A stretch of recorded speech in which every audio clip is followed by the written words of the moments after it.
Well, we're pleased to have with us this afternoon Nikolas. He is the founder of Pi Network. Nikolas, welcome to our program. Thank you very much for having me.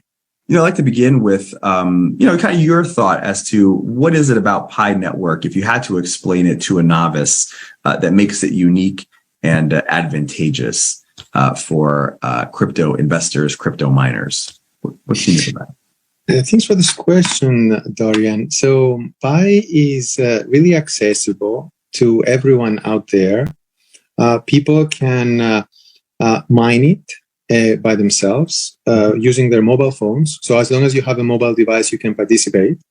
And then once you have mined it, and eventually, especially when we migrate everyone to the mainnet, which we can talk about it later, then you can use that currency to perform various activities on the network, which we call utilities. So Pi applications and other things. And the beauty of this is that even people who wouldn't be able to participate in this process, imagine someone in a country that they wouldn't have a bank account, or they wouldn't be able to how do you acquire a Bitcoin, for example, if you don't have a bank account or if you have no way to enter? So anyone can actually enter, and then once they enter, they are able to participate in those activities. They are able to pay Pi to ask another pioneer for some type of labor, for example.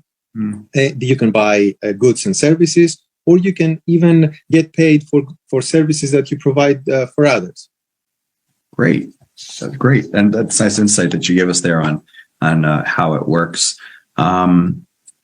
So what does it mean for the future of mining and crypto mining to have the ability to do this right in the palm of your hands? We think about, the stories that are out there in these data centers that are just using so much electricity and energy, and, it's so heavy. But you guys have really revolutionized, how people can mine. So what does that mean now for the future of mining? Yeah, I think this is the way to go, because if you think about it, Bitcoin proved to the world that it is possible to have digital currency, and it works. So the first time that it was implemented, it had to be with the way it was to be succeeded. So to succeed, it needed to have servers, it needed to be what it is.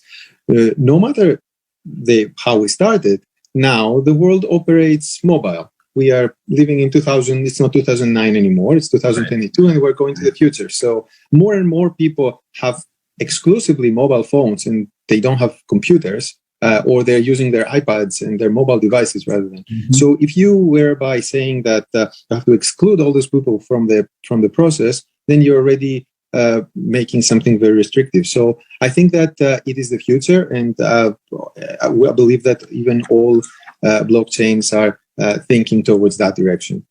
Great. Have you raised funding, and how do you guys make money? Yeah, one important thing to know about Pi is that we avoided from the very beginning, and the easy way of making money by selling the coin through those ICOs that happened in the crypto space. So Pi has never raised has never sold any coins for many years now. We've been operating for 3.5 years. And this is an important aspect. We actually feel this is more natural, because usually for companies, they may be operating and creating utility and creating their business for several years before they can go on an IPO, and then all of a sudden having this unnatural early influx of cash can create unnatural results as well, with what we have seen in happening with other news lately that have been communicated. And in terms of Pi, we bootstrapped as much as we could, and eventually raised some money as part of a traditional Silicon Valley startup from private investors. Got you. So where do you want to take the company? What's ahead on the road of development, and what users can see in terms of the experience, in the next year to 18 months, let's say? Well, the goal is to have a very useful, widely accessible cryptocurrency that can allow a lot of people to be able to take advantage of the new utilities of blockchain.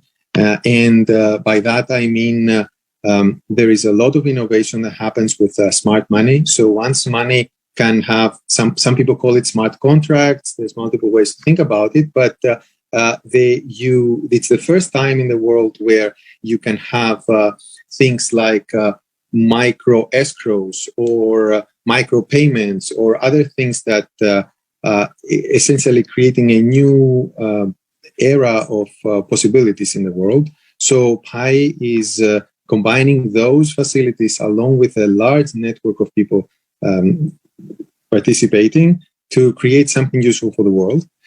Specifically, that's for the longer term, as you said, a year and a half and beyond. In the meantime, from now until then, what's important is that we are currently in the process of completing KYC for the members of the network. So Pi is going to have millions of people who are crypto ready and KYC, then real people, real accounts on it. So we are currently in the process of doing this. And the goal is that once we have a large number of people who have initially KYC'd, to migrate their balances into their mainnet so that they can start exploring and using the currency.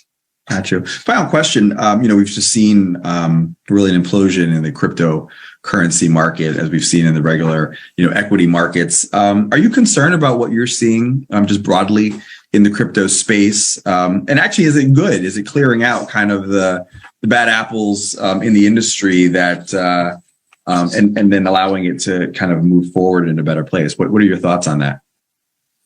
Yeah, well, it's usually an unpleasant thing to hear that any market may be going up and down. At the same time, it is a natural cycle that it happens all the time. And we have seen it in crypto multiple times as well, that there is a cycle. I also agree with the second part of your question that you mentioned that this helps possibly clear out some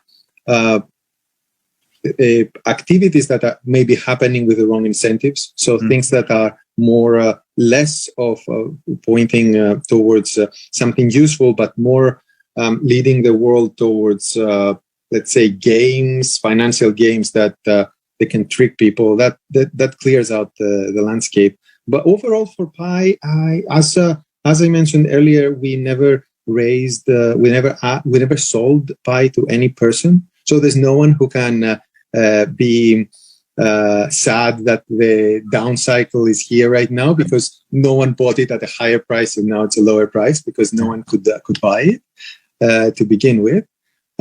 So essentially, to the Pi network, the way that the currency is used hasn't really been affected by the external market at all. Because I can give you an example. Right now, people are spending 1 Pi to request to be KYC'd by the network. This 1 Pi, and everybody is paying 1 Pi. This 1 Pi is pooled and then distributed to some human validators, other people in the network who are helping complete the validation. So there's a pool of Pi that is then being paid out to the validators. So within the Pi network, before the crash, people were paying 1 Pi. During the crash, they were still paying 1 Pi, and after the crash, they're still paying 1 Pi, and they're getting paid the same amount that the validators they would. So there was completely no effect at the moment. So now in the future, of course, we all live in a connected world, right. And we don't necessarily, it's not necessarily always going to be living in a vacuum, but that's the current situation. So what's a Pi worth? I'm curious. So Pi is worth what pioneers make it worth. So in this specific case, as